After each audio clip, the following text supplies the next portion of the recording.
Welcome back into the Dead Arm Sports Podcast, coming at you on Football Thursday. Quite a doozy of a game tonight. That W that you can see on Jell's screen, if you're on our YouTube page, should be an L, because that is what this game is tonight. The big L, not UL, but a loss for Jeff Bezos and Amazon with Carolina and Atlanta. You'd think that he would be sitting here like the NFL. So he's being rumored in buying the Commandos, right?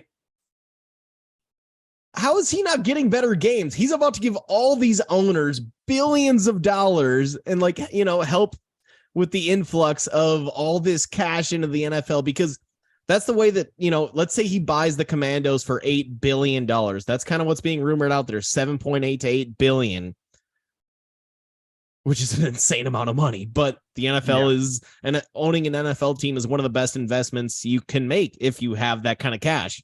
It's automatic additional revenue into your bank account. So he's about to buy this team for $8 billion. I guess that $8 billion isn't going to go directly into the owner's pockets. That's going to go directly into Dan Snyder's pockets. But Jeff Bezos is going to continue to spend money to promote the league and try to make this Amazon football deal bigger and better than ever. He is getting shafted with these games. Falcons, Panthers. What? This is what he gets for spending all the money to buy out the rights for Thursday Night Football. This is what he gets. Yeah, he started off hot with some nice games in week 1 and week 2. But how many games have been good since then that he's gotten? We got tortured into that freaking Colts Broncos overtime game. That was straight hell. Now we've got to watch, okay. I mean, it's something that's on Thursdays. God, I wish baseball, the postseason, just kept on going, because I would so much rather watch baseball postseason than the freaking Falcons versus the freaking Panthers with 2 backup quarterbacks. But I digress. I'm not going to say poor Jeff Bezos, obviously, but God, this reminds me of the ESPN, those couple of years before they brought in Buck and Aikman, where they were just these are the types of games that ESPN was getting. Big time. And it's like, I was going to say, you could sad. Normally tune into a nice Thursday night game in college football if you don't like the NFL slate, but you've got a nice juicy Tulsa versus Memphis or Georgia Southern versus Louisiana. So hey, Tulsa's ranked. No, maybe they're 3-6. The only team out of those, Tulane. Okay, never mind. The only 4 of these teams that is over 500 is Georgia Southern at a whopping 5-4. So hey, Georgia Southern hung in there with UNC early in the season, only lost by 7. Yeah. Come on, give Georgia Southern some loving. Speaking of NCAA, Jell, let's revisit that Heisman race. I mean, it seemed like it was 3-guy race probably the last couple of weeks between CJ Stroud, Bryce Young, Hendon Hooker, and man, it's really leveled these last couple of weeks. CJ Stroud, we talked about it yesterday, had kind of a dud of a performance in Northwestern. Hendon Hooker just stifled by that Georgia defense, and Bryce Young, hard to win the Heisman if you're not in that college football playoff race, and it's not going to happen for Alabama this year. So what are some of those odds right now? And maybe who do you like right now as either a favorite or maybe a dark horse to keep an eye on? Yeah, I mean, CJ Stroud jumped, Hendon Hooker had jumped CJ Stroud as the favorite for the Heisman. To start the season, Hendon Hooker started out at a plus 6,600 odds, so 66-1 to win it. CJ Stroud's kind of been sitting there as the consensus number 1 since the beginning of the season, but Hooker, after their W, the last few W's, and then the dominant performance over Kentucky the previous weekend, before the loss to Georgia, had actually jumped CJ Stroud. But now Stroud ends up jumping back up to number one at plus 145 to win it overall. Hooker's still right behind him at plus 300. So if you make that bet right now, you still get 3-1 on odds on Hendon Hooker. If Tennessee finishes this season strong, I think that Hooker still has a very legitimate chance. Shocker here to see a running back, though, in the top three. Blake Corum at Michigan, not somebody that we would have seen, or not somebody that we even really considered as a potential Heisman candidate, but he's at 6-1 right now, third in the race. But it makes sense the way that he's performed this year. He's had multiple 200-yard games. And he's really been the focal point. He's 100% been the focal point of that Michigan offense that has looked the best that they've looked under Jim Harbaugh. So I love seeing some running back love here with Blake Corum coming in at plus 600. And then you've got just the monster, this dude that puts up monster stats over in LA, Caleb Williams at plus 800. I do love, like, if you're kind of thinking, hey, let me throw down $25 on Caleb Williams, I can come out of here with $200 making that bet. I think that might be a bet worth making, just given that, we saw Tennessee fall off this past weekend against Georgia. CJ Stroud he's still remaining the favorite, but his Heisman stock is kind of falling a little bit. And if they lose to Michigan in a couple of weeks here, I think he may end up being out of that Heisman race. And Blake Corum, when's the last running back that we saw win it? Was it maybe Derrick Henry? That he might be the last running back that has won the Heisman. Yeah, because we had a stretch of running backs for a little bit, and then it seemed to flip over to wide receivers with some quarterbacks sprinkled into, or quarterbacks with the wide receiver sprinkled in, and Devonta Smith there. But so I think Caleb Williams right now, if you want to put down $25 on him, take home 200 if he wins it. The numbers are going to be there at 1,000% at the end of the year. So if USC ends up running the table at the end of this year, and somehow that defense is able to, plug one of the thousands of holes they seem to give up on every single play on defense, but they're able to run the table. Caleb Williams, I think, probably would end up at the top of your Heisman board at the end of the year. So that may be a play to make at plus 800, but you are relying on USC finish running the table here, beating UCLA and winning that Pac-12 title. So a little bit of a risk there, but may be worth the 8-1 payoff here. Yeah, I like that.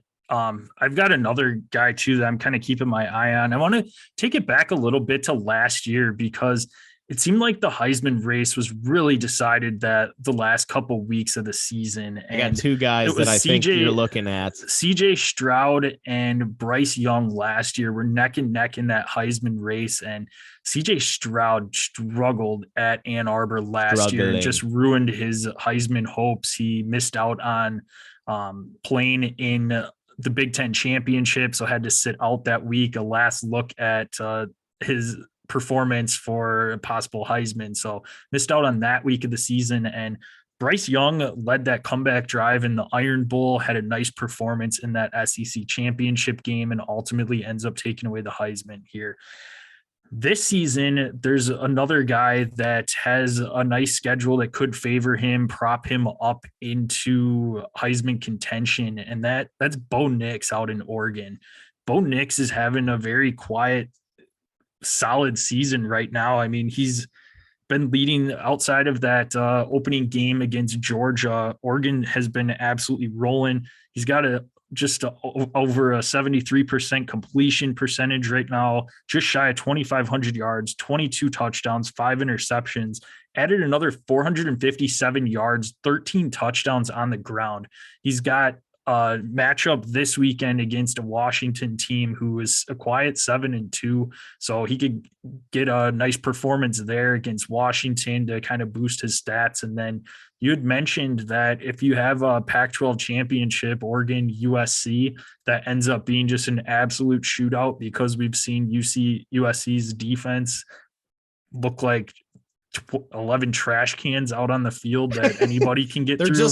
That defense, it's just a bunch of orange cones standing out there. Yeah, pretty much.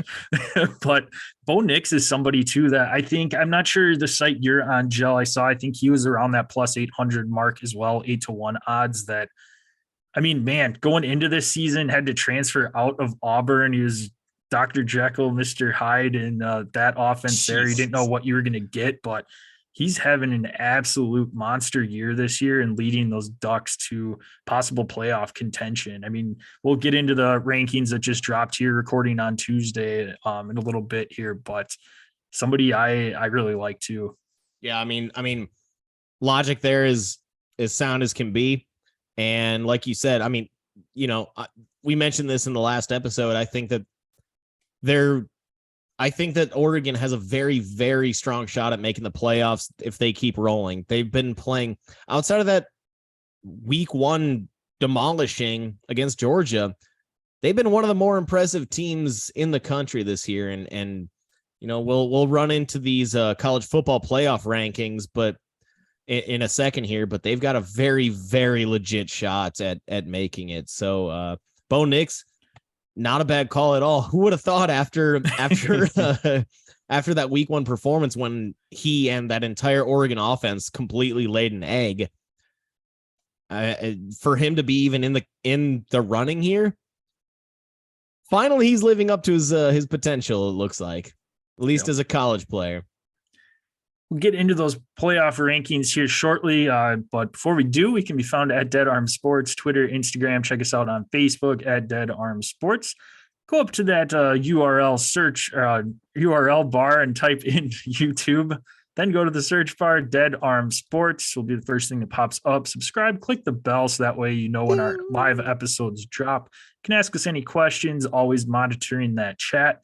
Otherwise, if you have any questions outside of when we're live, we can be found at Dead Arm Sports on all of our socials. Gel can be found at DasGel, that's at DasJel. I can be found at DasJPEC, that's at DasJPEC. Make sure you subscribe on your favorite listening platform. Send us a screenshot of a review, and we'll get you some sticker swag sent out. Send us a screenshot of your written review, not a review. Got to clarify. Somebody else just we need new reviews. Yes. All right, Gel. We are recording on Tuesday night, and the college football playoff rankings just dropped. So top 6 teams right now. Georgia, no surprise there at number 1, coming off of that win against Tennessee, rightfully taking over the top spot in the rankings. Ohio State hanging on to that 2 spot. We got Michigan followed up at 3. TCU, welcome to the college football playoff right now, coming in at number 4. 4 unbeaten teams in the country. I think pretty fitting right now. With it being week 11, I'm totally fine with those 4.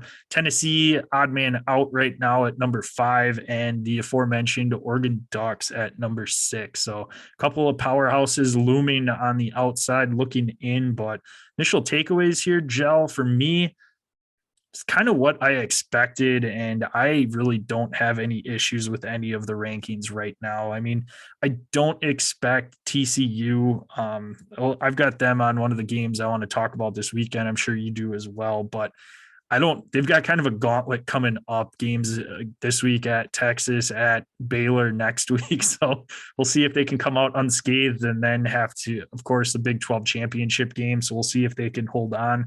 Obviously, any of these teams stay undefeated, they're going to be in the college football playoffs. So that's the recipe there, is just keep winning, baby.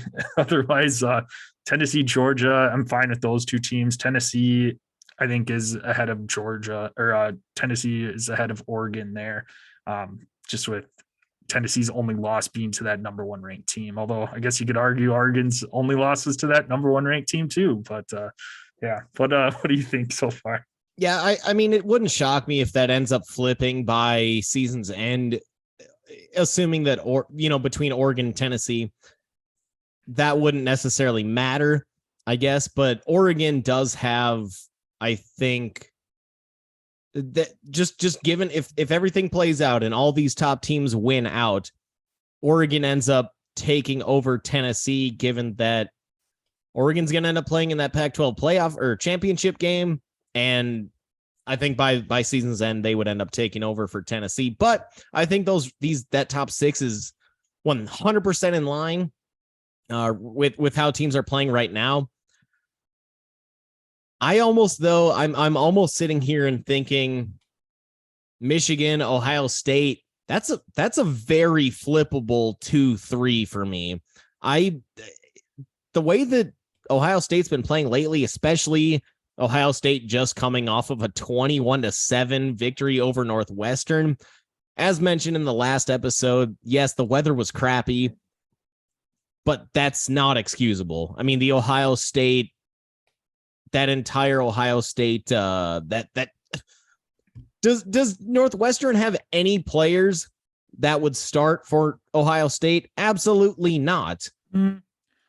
I'm blanking Their on head the one coach line. is better than Ryan Day, but that's the one O lineman's projected like top 10 in the draft right now. Okay, his name's slipping, true. but that's about it. That's the only. Which Northwestern only always guy. has at least one stud O lineman, but that's it. And so for them to only win by 14, that's not good. And Michigan really has taken care of business in every single game this season. So I could flip 2 and 3, but I'm fine with how it is.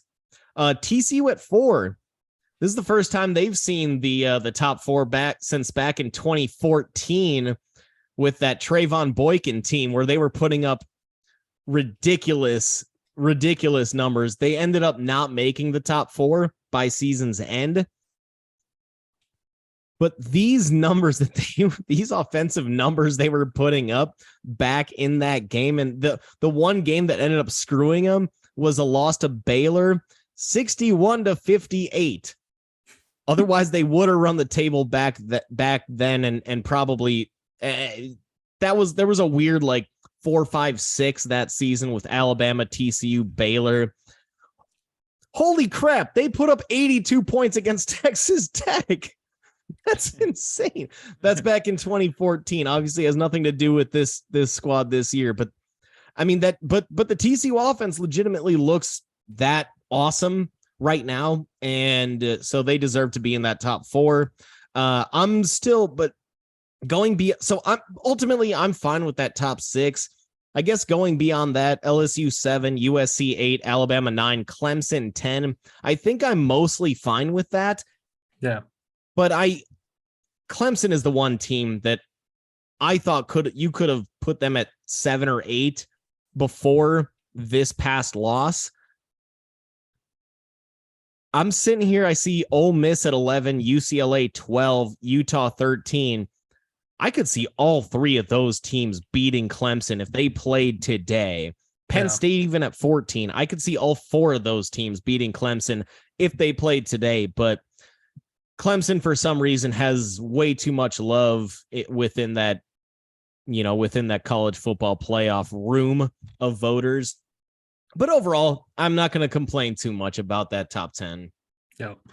I was just thinking, too, while you're going through that, going back to that top 6, that it would be pretty nuts. Georgia runs the table, undefeated, never lost, SEC champion. Ohio State runs the table, Big Ten champion. TCU runs the table, Big 12 champion, undefeated.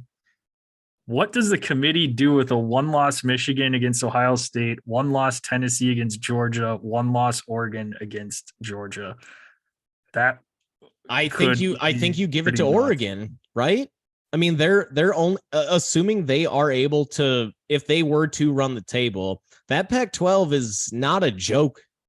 It's not like it has been in the past. And I think, and if Oregon's 1 loss is week 1 against the number 1 overall team, and since then they've shown massive improvement. Mm-hmm.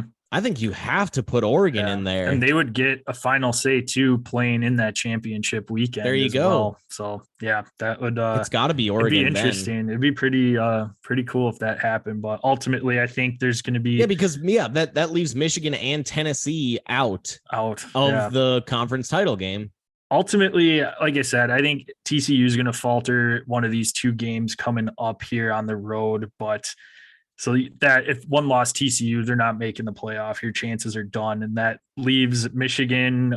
I'll throw Ohio State because the Big Ten championship, whoever wins that game in Columbus is going to get into the playoff. But the other three teams, so the team that doesn't win in Columbus, Tennessee, Oregon, three teams fighting for two spots. So it'll be a fun stretch to end the season here. Would that be if it is SEC, Big Ten, Big 12, Pac-12 champions that make it? Would that be the first time that 4 conference champions made it? I feel like there's always like a second SEC team in there or a second Big 10 team in there or something. Earlier on, though, I'm wondering when Alabama and Clemson are in their heyday, I'm wondering if there was a Big 10 and then Washington got in one of the years. That's right. So there was, because I think that Washington, I think it was Washington, Alabama, Ohio State, and Clemson that 1 year. You're right. I think that might have been, but otherwise, no. The last couple of years, it's been 2 SEC teams. It seems like so. Hey, I'm in. I'm all for that. I'm all for the four of those conference champions getting in. Yep. I want to kick it over then to kick off our slate. Texas Christian going to Texas, down to Austin. Game day is going back to Austin, and yeah, like I said, TCU. We'll see what they can do here. The number 4 right now in the college football playoff rankings, but tough Texas team that they're going to have to go up against this week and at Baylor next week, which Baylor down season compared to last year, but still tough to win a game in Waco. They're going to get up for that one and be gunning for the victory against TCU. So we'll see. Again, TCU, man, they're rolling. They're looking good, but this is a good game this weekend. And I don't know, Bijan, Quinn Ewer, Xavier Worthy combo. TCU hasn't faced an offense like this if Texas is clicking. We've seen Texas struggle at times, but I don't know. This could be the first loss for TCU. Well, Texas comes in as a 7-point favorite here over TCU, which that's pretty shocking to think, I mean, the way that TCU has been rolling offensively, they are coming off of only a 7-point W, which is a little bit, has to be a little bit disheartening. And I'm sure that the odds makers are considering that coming off only a 7-point win there this past weekend, and Texas coming off a really nice win beating Kansas State. Also have to factor in the fact that, like you said, this is in Austin, but Fort Worth, these TCU fans will travel down to Austin. It's a 3-hour drive. But Texas is probably going to, they might end up selling out. It might be a 90-10 ratio Longhorns to Horned Frogs fan base. So it's going to, this may end up being the most entertaining game of the week, given how many points we're probably going to see. Yeah. The only thing is I think at this point, I trust TCU over Texas. I go back to this every time I talk about the Longhorns. I cannot trust Sark. I can't trust a Longhorn team. A lot of history of not being able to trust the Longhorns, and a lot of history not being able to trust Sark. Going back, 8 years, a decade. So forever. So yeah, 7-point favorites for the Longhorns. That seems steep to me. I could see TCU tripping up here, but I could also see Texas just completely pissing the bed wetting their pants on the field and TCU getting a nice like 42-27 W, which, night game in Austin probably won't, maybe that kind of a score won't happen, but I cannot trust Texas ever. Yeah. No, it'll be interesting. It'll be interesting to see which Quinn Ewers shows up to. We've seen him struggle a little bit on the road 2 weeks ago, and coming back home though, I don't know. I don't think it should be 7 is steep, and maybe that gives TCU a little chip on their shoulder. Like, we're undefeated right now. You're not respecting us, and you're saying that Texas is a 7-point, a touchdown favorite here. Come on. So maybe that gives them a little bit of an edge. Number one offense in the country. Yeah. Yep. All right. Well, let's scoot it over to the very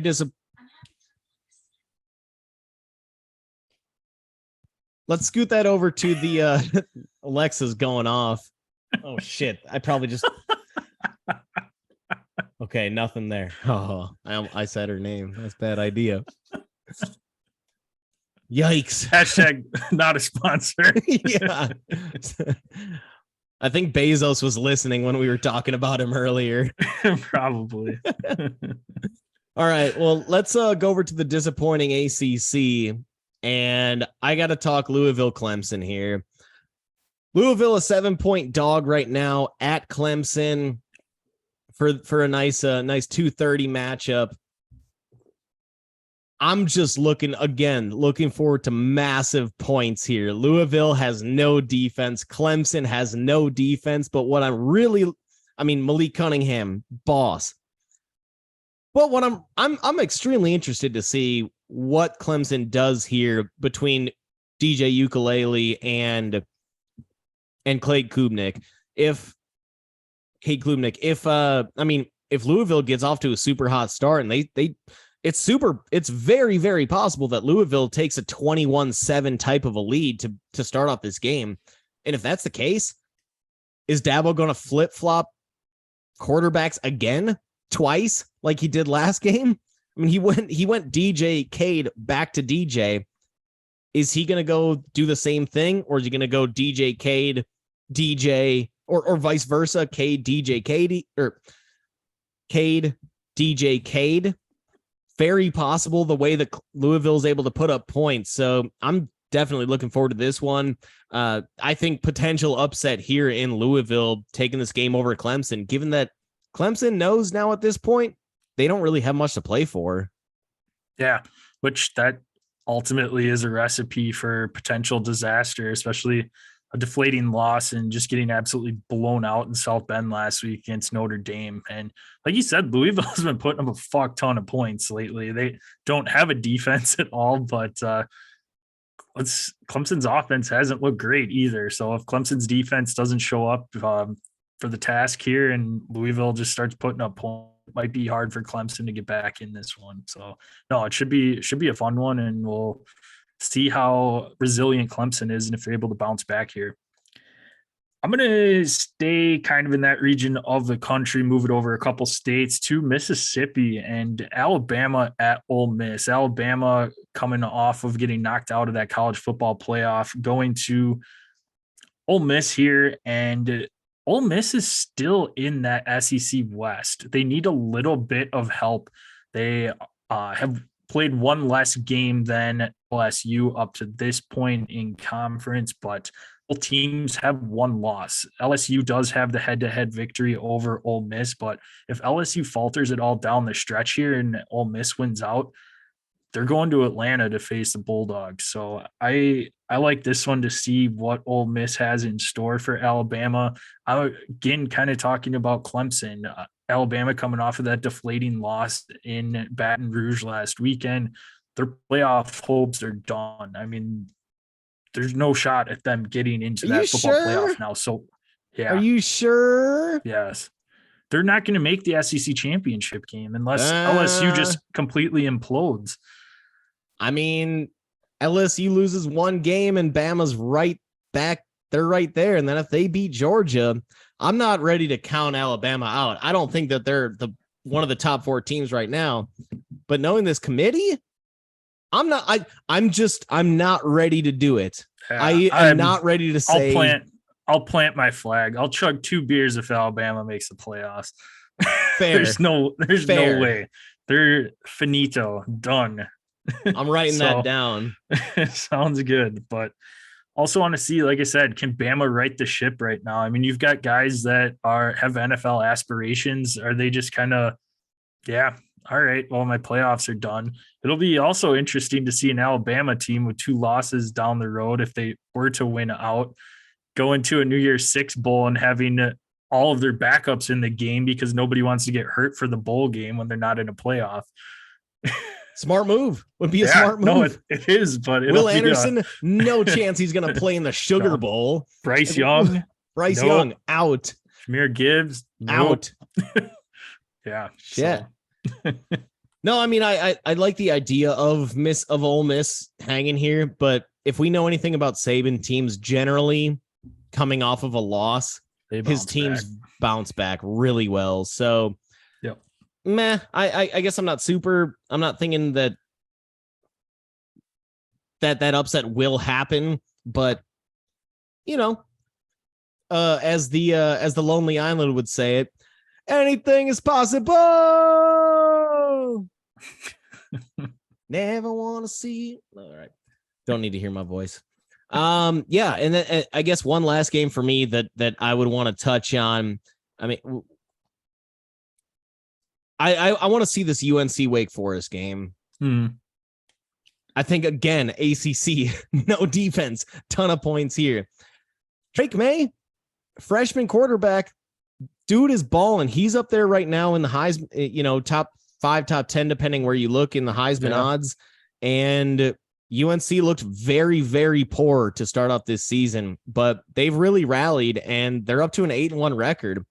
Wake Forest has been a little bit down, but their offense is still clicking, and it's UNC at Wake. We could totally see an upset here, but I think that, as somebody that's going to be watching this game, one player that, if you haven't heard of Drake May, if you're not aware of him, become aware of him now, because like I said, dude's a redshirt frosh, and the numbers that he's putting up have been ridiculous. I mean, he's putting up Caleb Williams type of numbers. He's just doing it for a less, high profile team.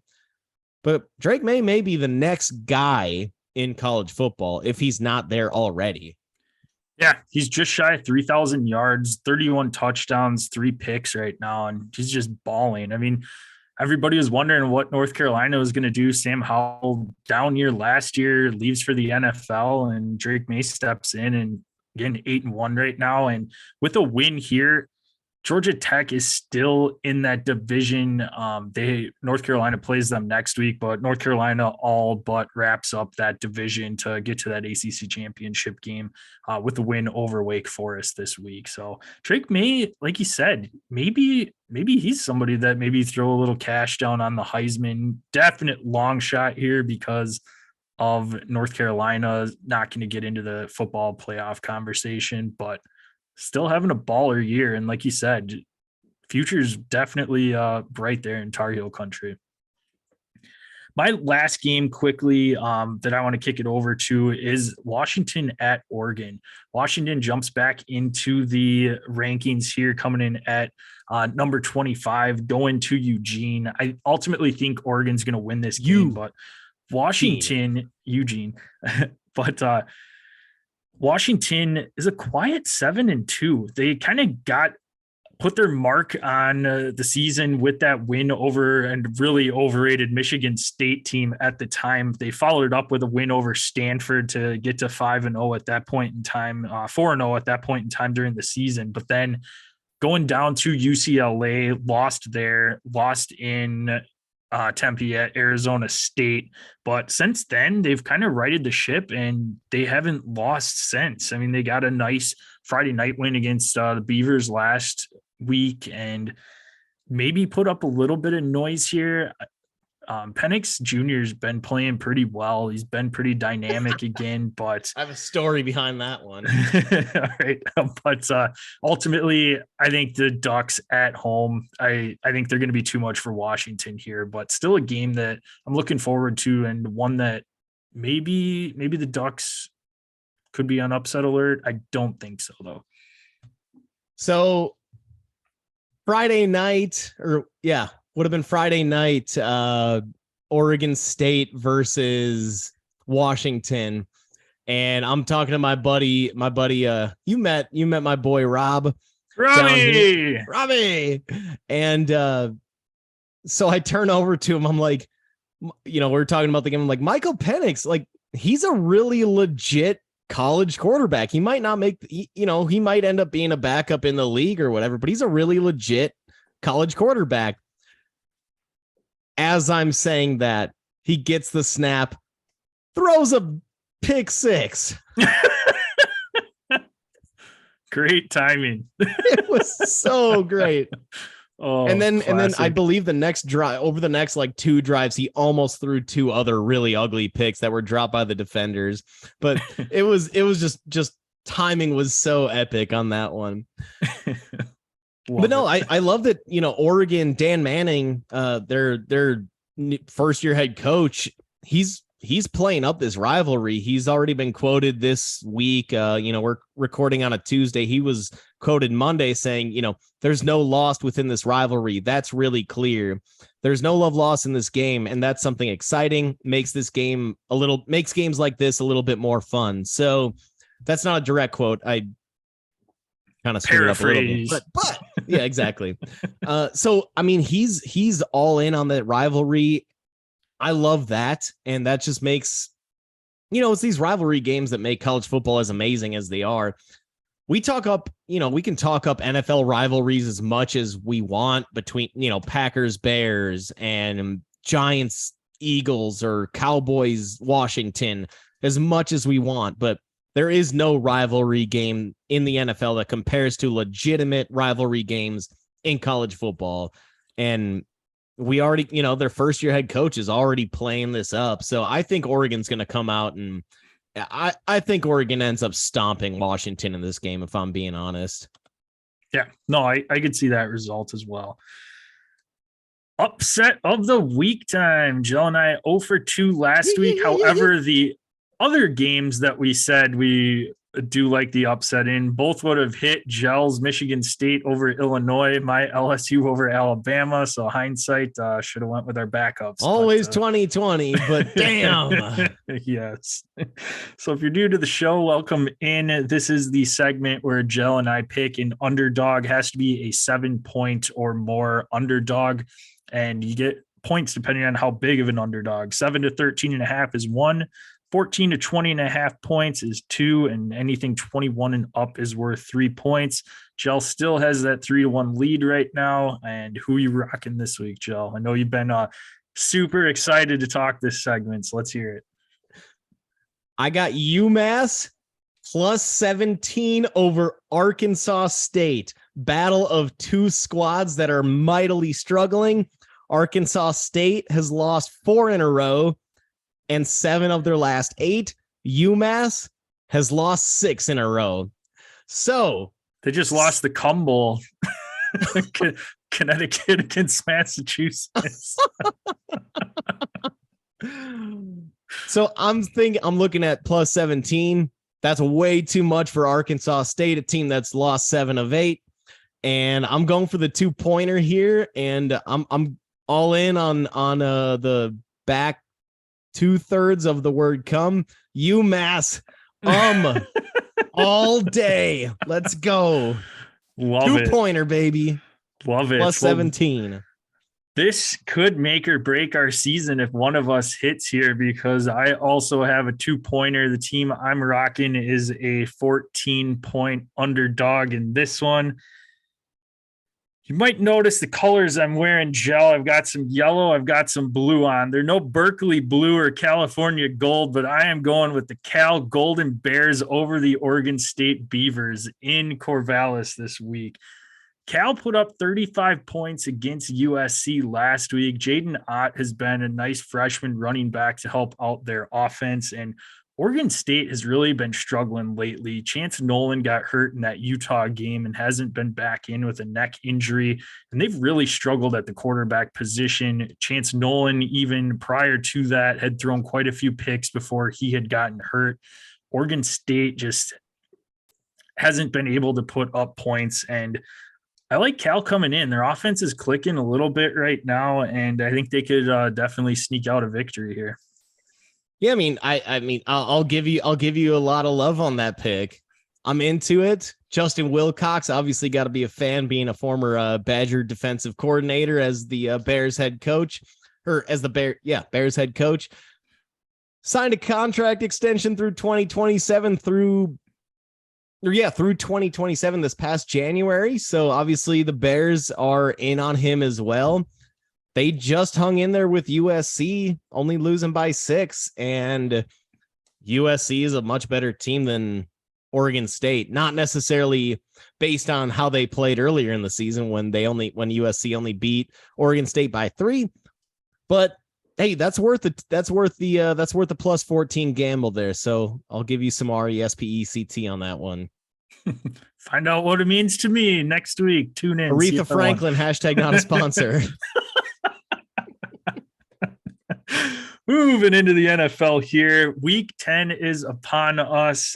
Crazy to think we're already into the double digits. Or 2 weeks out. You're listening to this. Thanksgiving's in 2 weeks. So just crazy. Teams are trying to make that playoff push right now.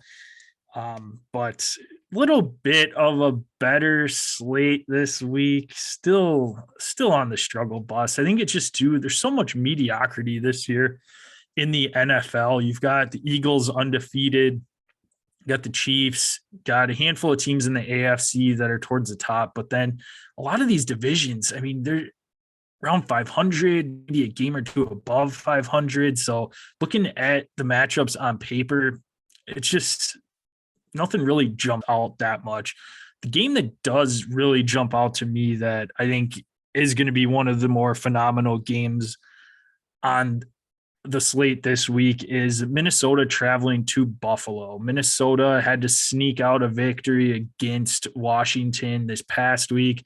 Buffalo coming off of that loss to the Jets, and two of the better offenses in the league that have struggled a little bit on defense lately. And this Minnesota Buffalo matchup for me is points on points on points. I think this one's going to be pretty high scoring this week and should be fun to take a look at two of the more dynamic offenses in the league. Mute. Big question mark, though, has to be the health of Josh Allen right now. Yeah. I mean, yep. He's got that UCL injury, ended up messing that up a little bit at the end of the game. I believe it was his second to last throw of the game. And Vegas is also very nervous about this. Right now, those lines are not available. And Vegas probably won't offer those out until they get a little bit clearer of a view of that Josh Allen status. Signs point to him playing, but if he's in a limited role, that spells trouble for this Bills offense, given that they have not been able to establish any sort of run game. So do you give the edge here to Minnesota, regardless of if Josh Allen is playing? I think I do. If he is in a limited role.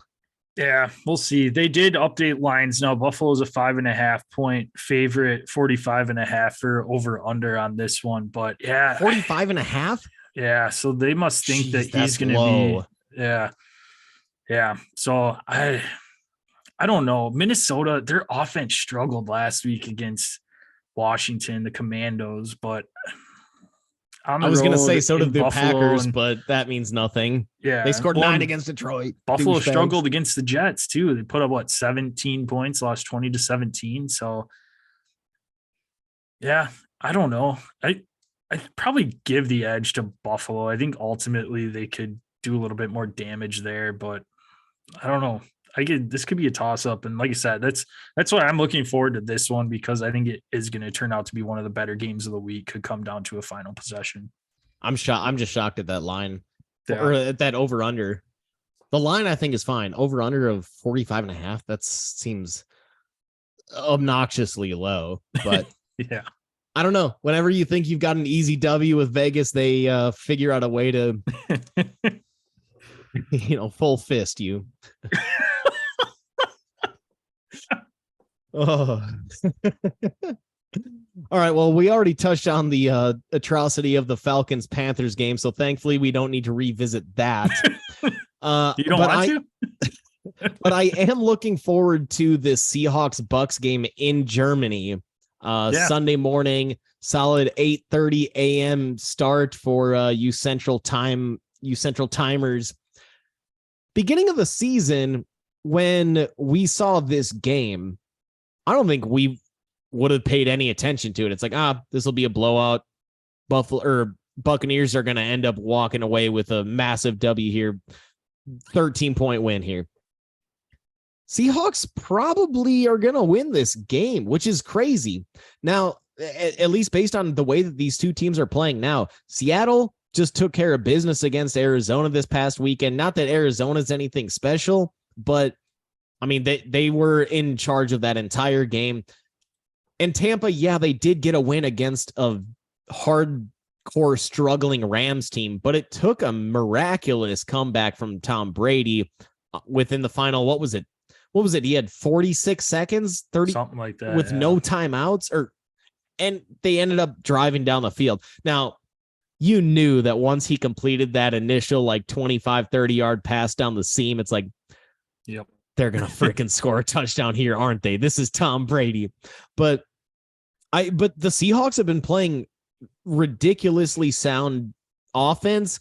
Their defense has been playing just fine. They have a nice rookie corner that they got late in the draft. I believe he was a 4th rounder.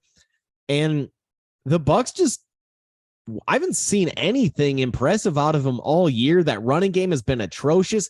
Brady's coming off of a 58 pass game. That arm, go back to that Cam Newton commercial, right. I'm just warning. Never good when you're throwing more passes than your age. He's rocking age 45. What's amazing is that that's only 13 more passes than his age. Ridiculous.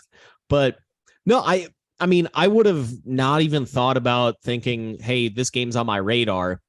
But the way that the Hawks are playing right now, this might be like the must watch of the weekend, which kind of sucks because then, you've got, I mean, Bloody Mary season. Bloody Mary, bloodies, prime time bloodies. Bloody. So I'm loving this game. Geno Smith has been, how the hell does this happen a decade into his career? Now all of a sudden he's popping. Pete Carroll's doing something right, obviously, and the Bucks just haven't been impressive. So this is the number one game on my watch list for the weekend. Yeah, it'll be interesting too, because we've seen historically in the past, a lot of these Europe games kind of level the playing field out a little bit. It's away games for both teams. They're kind of out of their routine with adjusting to the time change, different practice facilities and everything. So I expect this to be a little bit closer of a game, but ultimately, Seattle, their offense has been rolling. Kenneth Walker's look good. I mean, last week we saw touchdowns from DK and Lockett. Geno's been solid, and Noah Fant led them in receiving. So you had 3 dynamic receivers along with the run game. It'll be interesting because I'm just waiting for that week that Tampa's offense just starts to click. It feels like they are going to eventually, but maybe not. Maybe this is just the end of Tom Brady's reign. But for me, I'm just like, all right, like one of these weeks, something's bound to happen and it's going to click. But I don't know if it's this week. I do like Seattle here, and I think they come away with a close victory. I think it's going to be close, but I do like Seattle in this one.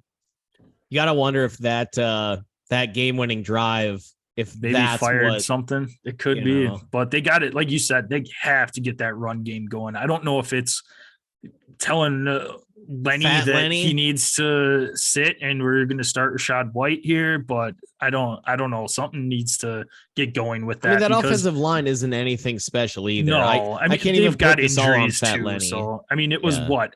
there was a stretch during the preseason and during training camp where it was like day after day after day. There was a lineman that went down for Tampa Bay with Ryan season-ending Jensen, injuries. So their yeah, monster center, done for the season. They had already lost one of their offensive guards in Mo Alley, or no, not Mo Alley. One of those hyphenated names in to retirement. One of them also left to another team as a free agent. So they're working. I think they're still kind of working through this offensive line. What's scary though, the Bucks could end up winning this division at 8-9, and then end up facing Kirk Cousins, Jimmy G, Daniel Jones. Like there could be some fluky, like somehow there's going to be some weird path for the Bucks to end up in the NFC Championship game, but by the end of the year. But no, I still put the Seahawks as the favorite in this one. Yep. Next game I'm looking forward to is another team that is kind of in the same spot as Tampa, where the offense just is not clicking right now. And it's one of those, is this just the reality this year, or is something going to change? And this is the Dallas at Green Bay game. Green Bay is finally coming home after 4 games in a row on the road, AKA 4 losses in a row. Trying to avoid a 6-game skid. 6-game skid they're trying to avoid. They've lost 5 in a row. Dallas is hot right now, has a really good defense. Offense is firing pretty well right now too. But again, is this just the fate of Green Bay this year, or is this a game that you could turn it around, get some momentum? Again, division, I think, is out of the question. They already have 1 loss to Minnesota, so it's an uphill battle there. But again, we just talked about Tampa possibly winning their division at 8-9. There's probably only going to be one team out of that NFC South. NFC East, we talked about, is pretty solid division right now too. I mean, you got the Giants in there, Philly, Dallas, so probably get 2 playoff teams out of that. But then I don't know.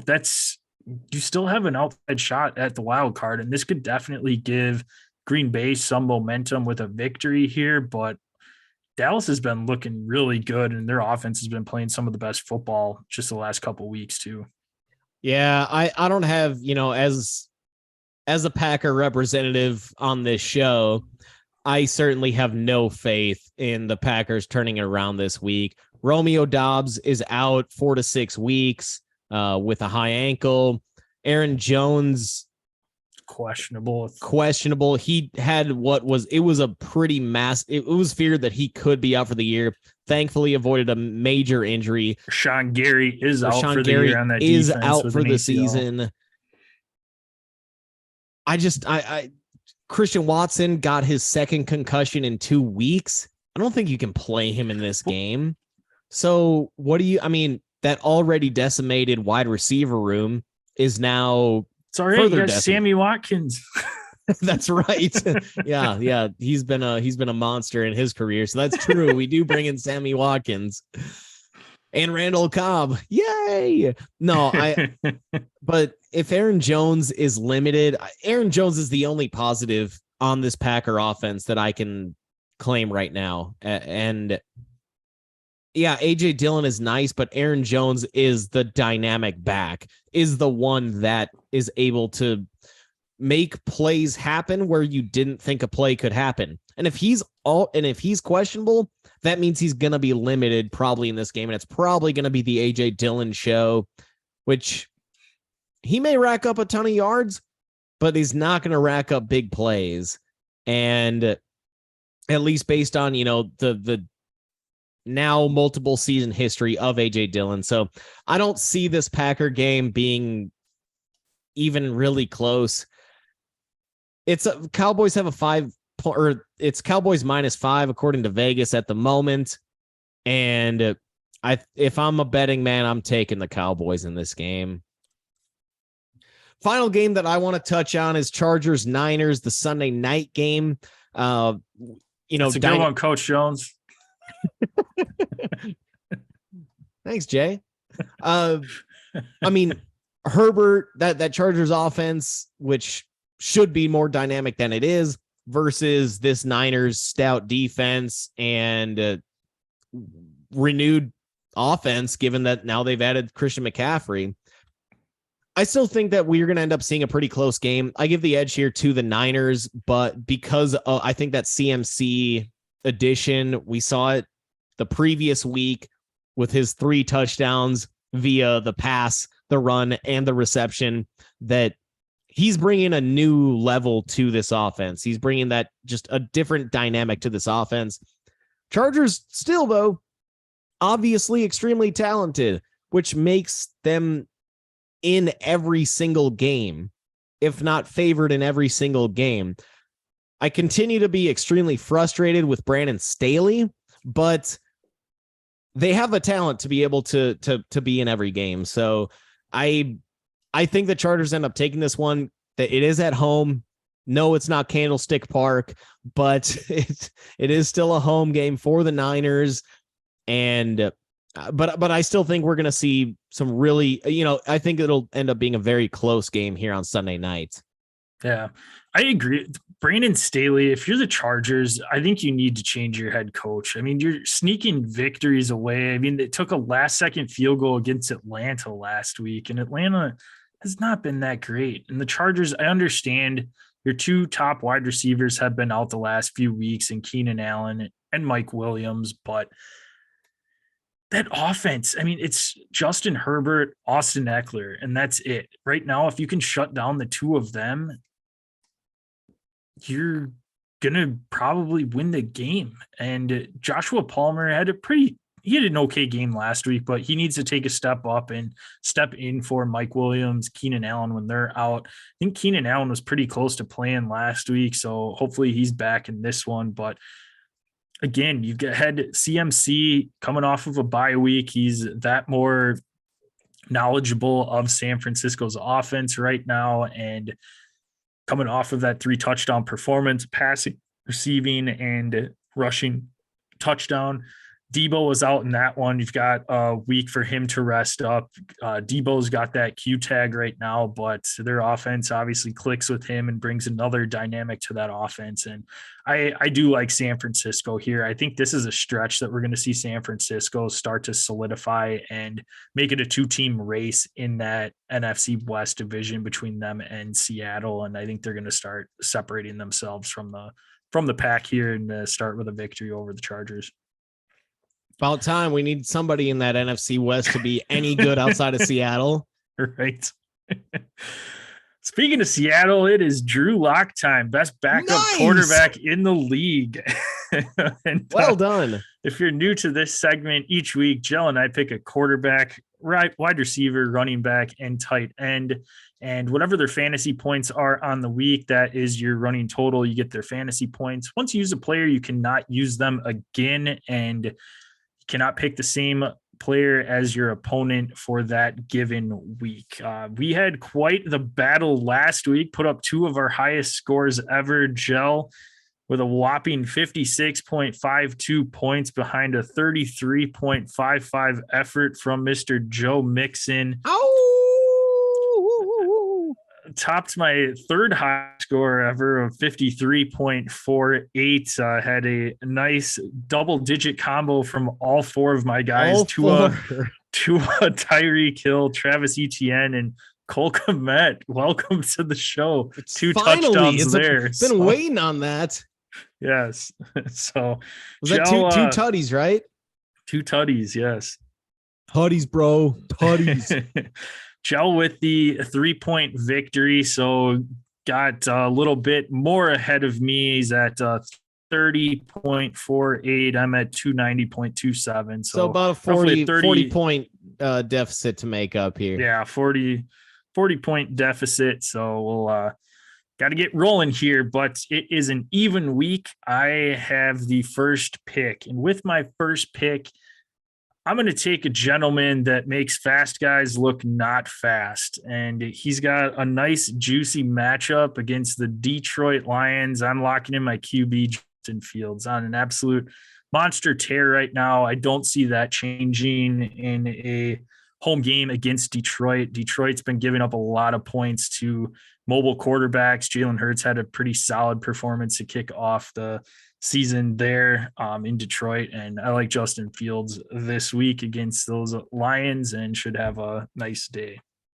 Yep. Justin Fields would have been my number 1 overall pick as well. So no, not a shock on my end there. I'm going to try not to be extremely pissed off this week. So I'm good with it though. I get it. Now, Gel, before you pick, make sure this is who you're meaning to pick. I know you had a little debacle last week, but it ultimately was did the get debacle. the victory. But well, that leaves me with I gotta go with Justin Fields' opponent here. And I'm gonna stack up some Lions here, and I'm gonna go Amon-Ra St. Brown as my my number 1 wideout. We've seen Tyreek Hill go off against the Bears. We've seen, and Jalen Waddle as well had a really strong week. I've got a lot of question marks with that Bears secondary. So Amon-Ra St. Brown, locking him in as my wide receiver 1 for the week. I like that pick, Gel. However, if you did your research, you would have known that I had already picked Amon-Ra, and he would have been free to you at that wide receiver pick. Oh, whatever. So, I'm all right. I feel good. I still feel good. All right. I'm going to go over to the running back position. And how many touchdowns did Joe Mixon have last week, Joe? Cinco. Who was he playing? Carolina. Who plays Carolina this week? Atlanta. And I am locking in Cordy P. Cordy P is going to be my running back this week, going up against that Carolina defense that gave up a monster game to Joe Mixon. Joe Mixon punched in a lot of short yardage touchdowns. So that's Cordy P's specialty there as well. So I like Cordy P. Had a couple touchdowns last week in his come back from injury. So I'm going to roll a Cordy P this week and utilize him in a week that has quite a few teams on bye.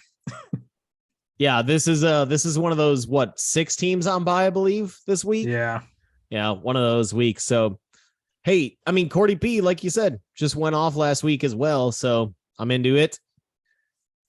All right. Gonna lock in the tight end position here. Dallas Goedert finally had a good week last week, and I am hoping that he is going to stay hot, kid. And I'm going to go Dallas Goedert here versus the Washington football team.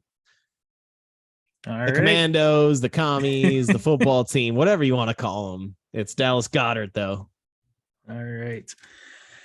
I'm going to pick the 2 positions you already did, so it doesn't really matter what order I go. I'm going to go with something I've been saying all season, Joe.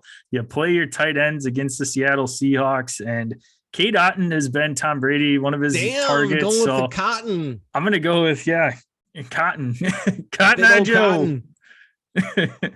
But he had that game-winning touchdown last week. Tom Brady found him. Tom Brady seems to be liking Cade Otton, and like I said, Seattle, they give up a ton of points to that tight end position. So I'm going to hope for another Cade Otton touchdown here and hopefully get a few points from the tight end. All right. I feel that. I feel you. I'm going to go with my own theme of sticking with running backs that are against the Texans, which I nailed with Josh Jacobs and with Derrick Henry. And I'm going to go Saquon coming off a bye. I see a massive week out of Mr. Saquon Barkley at the running back position. Yeah, you've had 2 monster weeks back to back from that running back position, Joe. So I'm taking advantage of it again. I see a third one here because, I had already used Saquon, unfortunately. That made me very happy. A very nice matchup.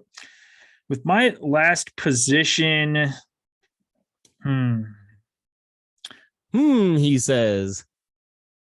I was going to go Cooper Kupp against Arizona. I do like that matchup, but you've already used Cooper, so I can kind of pick and choose matchups there. Maybe wait for that offense to get rolling a little more. So I'm going to pivot, and Sunday is going to be Mooney Magazine Day, baby. I'm going to stack Darnell Mooney with Justin Fields. Darnell Mooney last year, both games against Detroit, had over 100 yards receiving. So hopefully that will continue against that Detroit defense that not biting kneecaps like Dan Campbell had said, is a little soft at this point in time. Again, Chicago's offense is rolling, and part of that is Darnell Mooney. So I'm gonna lock in Mooney. I'm into that. If I had first pick, I would have gone Fields and Mooney as a stack. So I can't fault you at all there. I had previously mentioned that I was thinking about stacking here Jared Goff and Amon-Ra St. Brown, but I'm going to do a last second pivot here myself. Is it the Tom Brady show over in Munich? I'm going big time Timmy Tom Brady here. I've been kind of sitting on it, wondering if I want to go with stack him with, freaking A, I've used Tom. All right. Repivot, new pivot. Trevor Lawrence, it is. Goff. Trevor Lawrence facing the Chiefs. Yeah, they that secondary hasn't been anything special necessarily. We didn't see it on display this past week because Malik Willis threw like basically 10 passes. But Trevor Lawrence is I'm going Trevor Lawrence against that KCD. I see a lot of points coming.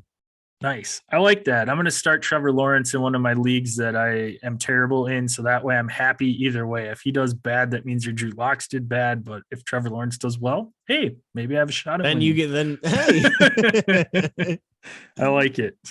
So to recap, I am rolling Justin Fields, Darnell Mooney, Cordy P, Cade Otton. Quite the crew I'm rolling out in week 10. But loud. Hey, bye weeks, baby.